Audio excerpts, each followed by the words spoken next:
विपक्ष के नेता राहुल गांधी आज जिस तरह से वह स्पीकर महोदय के ऊपर दोष लगा रहे थे, बिना तर्क के एक के बाद एक कहानियां रच करके लोगों को सुना रहे थे। सबूत होता है, न कोई गवाह होता है, न कोई सच्चाई होती है, न कोई सत्यता होता है। वाकई में वो कहानी बनाते हैं और एक के बाद एक नाटक पेश करते हैं और कल भी वो इसी प्रकार का नाटक पेश कर रहे थे। नमस्कार दोस्तों, मैं अरुणा मिश्र, आप देख रहे हैं सच का 24।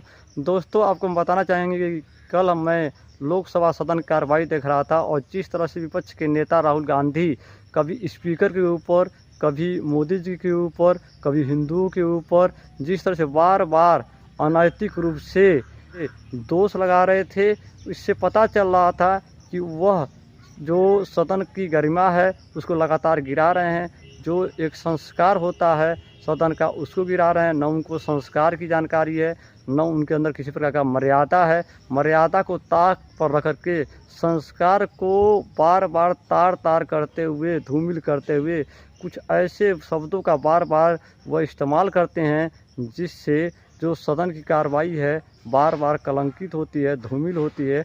ऐसे लोगों के कारण जो हमारे सदन की गरिमा पूर्ण इतिहास है वह कलंकित होता है। उनके बोलने का तरीका और बार बार जिस तरह से वह स्पीकर महोदय के ऊपर दोष लगा रहे थे, बिना तर्क के एक के बाद एक कहानियां रच करके लोगों को सुना रहे थे। और जब भी वो कोई बात कहते हैं तो ऐसा देखा गया है और कल भी देखा जा रहा था कि बार बार कहते हैं कि उनसे इसने कहा, उसने कहा, फलाने कहा, ढिकाने कहा, लेकिन उसका न कोई सबूत होता है, न कोई गवाह होता है, न कोई सच्चाई होती है, न कोई सत्यता होता है। वाकई में वो कहानी बनाते हैं और एक के बाद एक नाटक पेश करते हैं और कल भी वो इसी प्रकार का नाटक पेश कर रहे थे और जो लोकसभा की गरिमा है उसको गिरा रहे थे। जिस तरह से लोकसभा में नेता विपक्ष को बोलना चाहिए, जिस तरह संस्कारित होना चाहिए, जिन तरह के शब्दों का इस्तेमाल करना चाहिए, जिन उनके पास सत्यता का पूरी तरह ठोस आधार होना चाहिए, हर चीज़ों का तर्क होना चाहिए, ऐसा कुछ भी उनके पास नहीं था।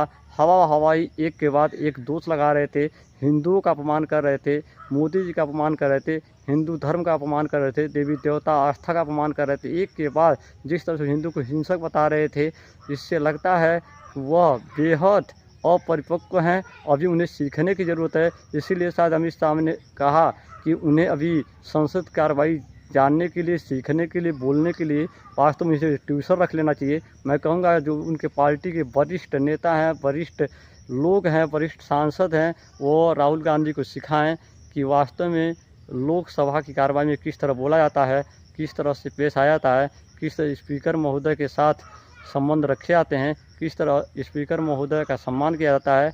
उनको न लोकसभा में बोलने का तरीका मालूम है, न लोकसभा में किस तरह से व्यवहार करना चाहिए, आचरण करना चाहिए, ये सब मालूम है। तो ये देखकर काफ़ी दुख होता है कि देश की सबसे पुरानी पार्टी का हालत आज बद से बदतर हो रहा है। तो इसके पीछे राहुल गांधी जैसे नेता हैं। वह तो धन्य है हमारे देश की जनता जो किसी तरह से इन बेचारों को कुछ सीट बढ़ाने में मदद कर दी, कुछ वोट दे दी, कुछ लालच बच दे दिए, कुछ बेचारा जानकर दे दिए और कुछ भ्रम में आकर दे दिए। लेकिन उसका ये दुरुपयोग करते हुए जिस तरह से देश का अपमान कर रहे हैं, हिंदू का अपमान कर रहे हैं, अनैतिक तरीके से अनैतिक बात बार बार उठा रहे हैं, यह सोचने योग्य है, विचारने योग्य है और बहुत ही गलत है।